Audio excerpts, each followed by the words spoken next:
Hello everyone, इस video में हम स्टार्ट करेंगे क्लास 10th के चैप्टर 1 रियल नंबर्स का एक एक्स्ट्रा क्वेश्चन।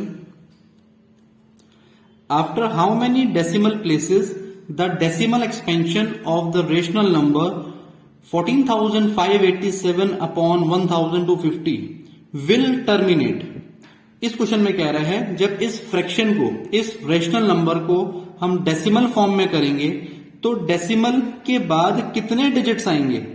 मींस इस फ्रैक्शन को ना सबसे पहले हमें डेसिमल में कन्वर्ट करना है, उसके बाद चेक करना है डेसिमल के बाद कितने डिजिट्स आएंगे, जिससे कि इसका डेसिमल एक्सपेंशन टर्मिनेट हो सके। टर्मिनेट कौन से होते हैं? टर्मिनेट डेसिमल एक्सपेंशन वो एक्सपेंशन होते हैं जिस डेसिमल नंबर में डेसिमल के कुछ डिजिट्स के बाद नंबर स्टॉप हो जाए। फॉर एग्जाम्पल मान लो 2.468, ये 8 के बाद नंबर रुक गया ना, तो डेसिमल के बाद कितने डिजिट्स आ रहे हैं? 3 डिजिट्स। बस यही इस क्वेश्चन में हमें बताना है कि इसका जो भी डेसिमल एक्सपेंशन होगा उसमें डेसिमल के बाद कितने डिजिट्स आएंगे। ठीक है, अब बात आती है कि डेसिमल में कैसे कन्वर्ट किया जाता है, वो यहां पे हम समझते हैं।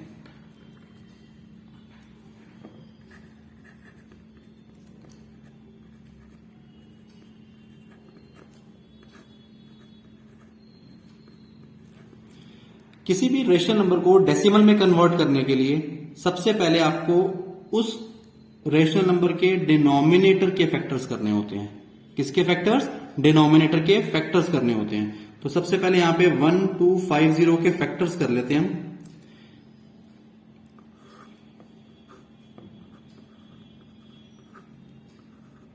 सिक्स टू 5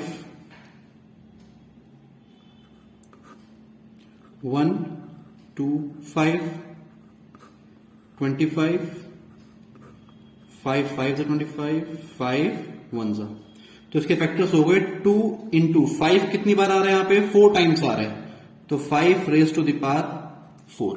ठीक है, ये तो हो गए इसके फैक्टर्स। अब यहां पे इसको दोबारा नोट करो, 14,587 अपॉन में 2 into 5 raise to the power 4। देखो डेसिमल में करने के लिए क्या करना होता है, जब डिनोमिनेटर के फैक्टर्स हो जाएं तो डिनोमिनेटर में ही हमें 10 लेकर आना होता है। डिनोमिनेटर में 10 लेके आना होता है। अब 10 कैसे आएगा? यहां पे तो 2 और 5 है, तो देखो यहां पे 2 की पावर 1 है और यहां 5 की पावर 4 है। 10 लाने के लिए दोनों नंबर्स की सेम पावर होनी चाहिए।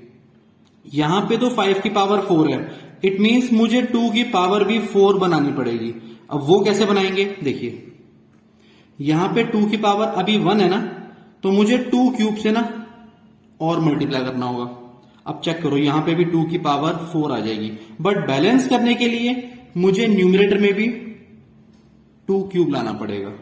ठीक है, तो किसी भी नंबर से, मतलब डिनोमिनेटर में जब आपको 10 लेके आना हो, उसमें किसी भी नंबर को जब मल्टीप्लाई करते हो डिनोमिनेटर में, तो सेम नंबर को आपको न्यूमरेटर में भी मल्टीप्लाई करना होता है। यहां मुझे 2 क्यूब की नीड पड़ी ना मल्टीप्लाई करने की, तो सेम मुझे न्यूमरेटर में भी उसी से ही मल्टीप्लाई करना है बैलेंस करने के लिए। Right now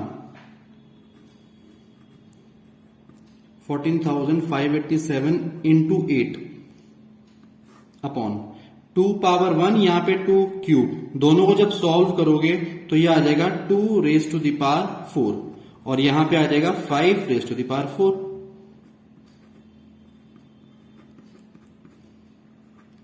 upon power same है दोनों की, तो ये 2 और 5 तो मल्टीप्लाई हो जाएंगे, पावर वही रहेगी।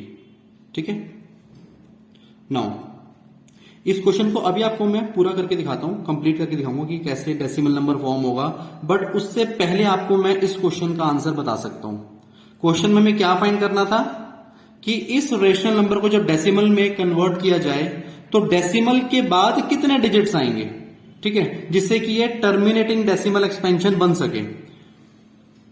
चेक करो यहां पे 10 की पावर कितनी है? 4। इट मींस इस क्वेश्चन का आंसर है 4।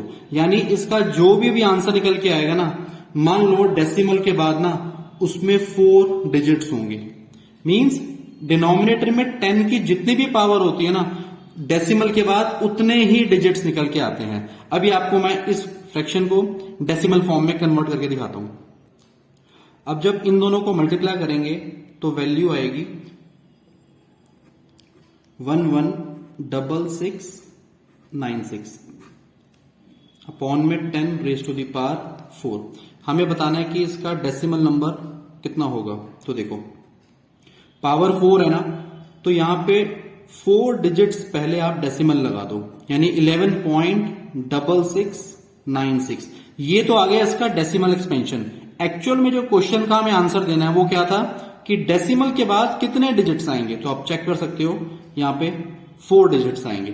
तो इस क्वेश्चन का आंसर कितना हो जाएगा 4 डेसिमल प्लेसेस।